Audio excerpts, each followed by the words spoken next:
this book, again, this is the second time we are going to read it, and this one is Our Tree Named Steve. Do you remember what this book was about? Oh, yeah. What was this book about? Steve. It was about Steve. Steve. Do you remember what happened in this book?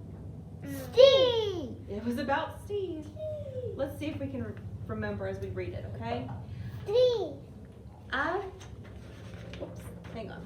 There's a note on the tree over here. It says, "Dear kids, a long time ago when you were little, Mom and I took you to where we wanted to build a house for us to live in. But in order to build there, a man had to come and clear the land.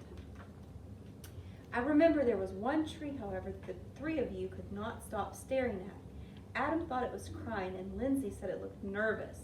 And Sorry, who was only 2 years old, couldn't pronounce the word tree, so she called it Steve. I love you, Steve, she kept saying. And then Adam and Lindsay started saying it. And before long, Mom and I got the hint and asked the builder to please save Steve. The day came we moved in, and Steve was there to greet us. There's the movers moving the trees and stuff into the house. Yeah. But Steve was still there. They didn't cut him down. He quickly worked his way into our lives as a swing holder, a target, a third base, a hiding place, and a jump rope turner.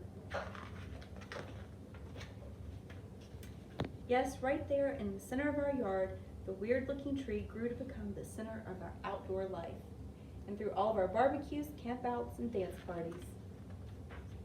Or when Adam and Lindsay started getting crushes on the Simon kids next door, Steve adjusted to our every need. And it wasn't always easy standing tall through snowstorms in the winter. Steve's still there, isn't he? Mm-hmm. Do you think Steve's an important part of their family? He's getting old. He's getting old? Yeah, and he will fall down. Yeah, while Yeti water comes. Yep, that's what happened.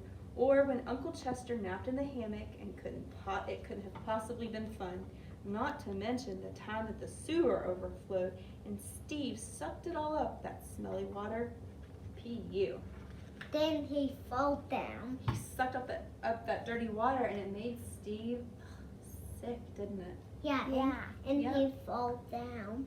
Well, he got so sick himself that the tree doctor had to give Steve a good haircut that made him look like a big thumb. Do you think he looks like a big thumb? Yeah. Mm-hmm. Yeah. Through the years, Mom and I have tried to show you in our world filled with strangers the peace that comes with having things you can count on and a safe place to return to after a hard day or a long trip. Which brings me to the point of this letter. Last week, a storm hit our area.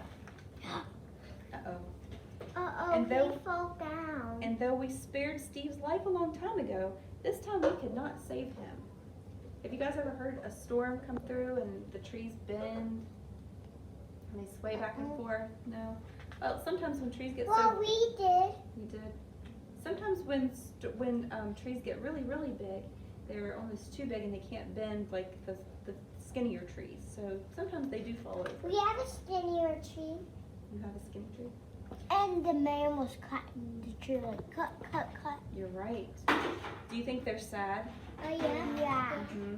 Yep. Yeah, we are sad. But even in his final moments, when he could have fallen on our house, or Sorry swings, or Kirby's house, or Mom's garden, Steve performed his last trick, and he protected all of us to the very end. And friends like this are very hard to find. So Steve could have fallen on the house, or the Kirby's dog house, or the swing, but he didn't. He missed it all. So when you come home from Grandma's next week, Steve will not be there to greet you. As he has done in the past. I'm sorry, but please know that Steve will always be with us in our heart and in our thoughts. And in a different tree at the other end of our yard. So see you next week. Where did they move Steve to? A new house. Can you see? A new house. See, this is Kirby, the dog. He's standing on where Steve used to be. And He misses Steve. Yep. And how did they remove him? Well, they put a picture of Steve. I don't know if you can see that. Inside their house so they can look at Steve now. They can remember him. They can look at the picture and remember him. How do you think the kids felt when they came home from Grandma's? Sad. Do you think they were sad? No, it was good. You think that they felt good? Why do you think they felt good? Because he was being good since he get to make a cake.